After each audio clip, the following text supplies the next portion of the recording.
राधे राधे, जय श्री कृष्ण। नमस्कार, बहुत स्वागत है आपका आपके अपने YouTube चैनल आध्यात्मिक टॉक्स में। और मैं विभा मिश्रा हमेशा की तरह ये कामना करती हूँ कि आप सभी पर श्री हरि विष्णु की कृपा हमेशा बनी रहे। दोस्तों, आज हम इस वीडियो में चर्चा करेंगे गुरुवार के व्रत के बारे में। गुरुवार का व्रत जो है हमें कब से शुरू करना चाहिए, गुरुवार का व्रत कितनी संख्या में करने से हमें उसका 100% लाभ मिलता है, हमारी जो भी मनोकामना होती है वो पूरी होती है। गुरुवार के व्रत में हमें क्या खाना चाहिए, क्या भोग लगाना चाहिए, और जो गुरुवार की पूजा है उसमें केले के वृक्ष का पूजन विशेष रूप से माना जाता है। यदि केले का वृक्ष आपके पास ना हो तो आप पूजा कैसे करें, ये सारी जानकारी मैं आपको इस वीडियो में देने वाली हूँ। यदि आप मेरे चैनल पर पहली बार हैं तो आपसे अनुरोध है कि चैनल को सब्सक्राइब करिएगा, वीडियो को ज़्यादा से ज़्यादा शेयर कीजिएगा, पसंद आए तो लाइक कीजिएगा। तो वीडियो को शुरू करते हैं समय को ना गवाते हुए। सर्वप्रथम हम जानेंगे कि गुरुवार का व्रत जो है हमें कब से शुरू करना चाहिए। तो देखिए, आप गुरुवार का व्रत है वो किसी भी महीने के शुक्ल पक्ष से शुरू करना शुभ माना जाता है।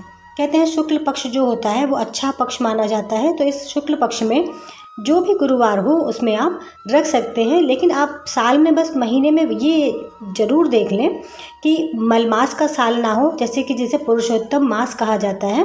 जिस साल पुरुषोत्तम मास लगा हो उस साल कोई नया व्रत नहीं शुरू किया जाता।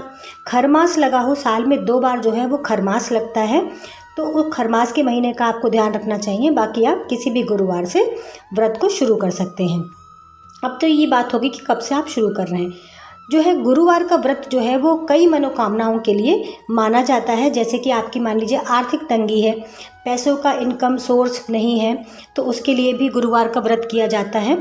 यदि आपकी संतान नहीं है या संतान की उन्नति के लिए भी आप गुरुवार का व्रत करते हैं, वंश वृद्धि के लिए, किसी को जो है बेटे के लिए भी बहुत लोग जो है वंश वृद्धि हो, उसकी वंश चले आगे, इसके लिए भी केले की पूजा करना गुरुवार में विशेष बताया गया है।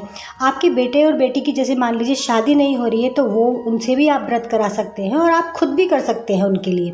तो ये सारी मनोकामनाएं गुरुवार का सिर्फ एक व्रत करने से ही पूर्ण होती हैं। गुरुवार का व्रत जो है 16 गुरुवार करना बहुत ही ज़्यादा शुभ माना जाता है। यदि आप 16 गुरुवार पूरे मन वचन से व्रत करते हैं, श्री हरि की उपासना करते हैं, केले वृक्ष की पूजा करते हैं, तो आपकी कोई भी मनोकामना जो होगी वो पूरी हो जाती है।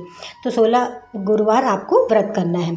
अब गुरुवार के दिन आपको करना क्या है, पूजन विधि क्या है, इसकी भोग वगैरह क्या है, वो मैं अब उसके बारे में आपको बताती हूँ।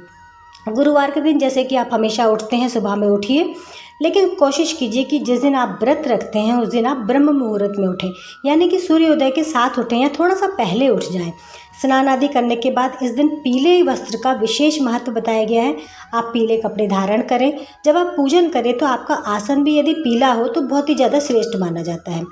पूजा में आप श्री हरि की कोई भी प्रतिमा रख के आप पूजा कर सकते हैं। वैसे तो केले के वृक्ष के नीचे पूजा करना या गमले में अगर आपने केले का पेड़ लगा रखा है तो वहीं आसन बिछाकर आपको पूजा करना इस व्रत में माना जाता है कि किया जाए।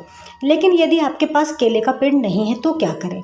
आप जो है एक चित्र आता है जिसमें बृहस्पतिवार के लिए विशेष होता है, उसमें केले का वृक्ष बना होता है, श्री हरि की प्रतिमा बनी होती है, वो चित्र लाकर भी आप पूजा कर सकते हैं। उसे रखकर एक पाटा बिछाइए, उस पर पीला वस्त्र बिछाकर उस पर उसे स्थापित करके आप पूजा कर सकते हैं। अगर नहीं कर पाते हैं तो अगर आपके पास केले का वृक्ष है गमले के पास तो आप वहाँ जाकर भी धूप दीप वगैरह जलाकर पूजा शुरू कर सकते हैं। अब पूजा में भोग क्या लगाना चाहिए, श्री हरि को जो है पीले चीज़ों का भोग लगता है और फलों में आप उन्हें केले का भोग जरूर लगाइए। उसके बाद उसमें चने की दाल, गुड़ और किशमिश का भोग भी विशेष बताया गया है। ये प्रिय भोग होता है उनका और सबसे ज़रूरी होता है, तो इसका भोग लगाइए आप। उसके बाद जो गुरुवार की व्रत की कथा होती है उसे ज़रूर पढ़िए और बाद में आरती करिए। ये सब करने के बाद अगर आप फोटो के सामने पूजा कर रहे हैं तो जो कलश आपने रखा है, जल जो लोटे का रखा है, उसे आप ले जाकर अगर आपके घर के आसपास कहीं केले का वृक्ष है तो उसमें आप डाल दीजिए। गमला है तो गमले में डाल दीजिए। अगर ऐसा नहीं हो पा रहा है, क्योंकि आजकल हम शहरों में रहते हैं, फ्लैट में रहते हैं, तो ऐसा नहीं हो पाता, अगर आसपास कहीं नहीं है केले का पेड़ तो आप इस जल को तुलसी के गमले में भी डाल सकते हैं। अब ये बात हो गई पूजन विधि की। अब जो है आप क्या खाएंगे गुरुवार के व्रत में, तो हमेशा याद रखिए कि आप गुरुवार के व्रत में केले का फल कभी भी ग्रहण ना करें, ना खाएं। और खट्टी चीज़ें इसमें भी नहीं खाई जाती, खट्टे फल ना खाएं आप। और बाकी आप कुछ भी खा सकते हैं। केले का जो फल होता है, क्योंकि केले के वृक्ष की पूजा होती है तो उसका फल आप चढ़ा सकते हैं, लेकिन आप खुद ग्रहण नहीं कर सकते, किसी और को प्रसाद में दे सकते हैं अगले दिन।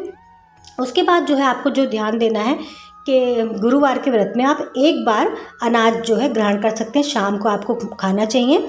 लेकिन पीली चीज़ें जो है वो खाई जाती हैं, जैसे कि आप बेसन का हलवा बना लीजिए, या फिर आप जो है पीली मिठाई, कोई लड्डू, आप जो है सोन पापड़ी, ऐसी चीज़ें जो पीली हों उसको भी आप खा सकते हैं। एक बार आप अनाज कोई भी खाइए, सात्विक भोजन होना चाहिए, जो है मीठा वो आप खा सकते हैं। इस दिन आप कोशिश करिए, कहते हैं कि साबुन वगैरह कपड़े धोने का भी इसमें जो है वर्जित माना जाता है, कोशिश करिए कि आप ये कार्य ना करें और आपके घर में भी कोई ना करे। उसके बाद आपके घर में कोई भी तामसिक भोजन उस दिन नहीं बनना चाहिए, जैसे कि लहसुन प्याज का खाना हो गया, आपका मीट मछली हो गया, ये सब जो है आपके परिवार में भी कोई ये कार्य ना करें।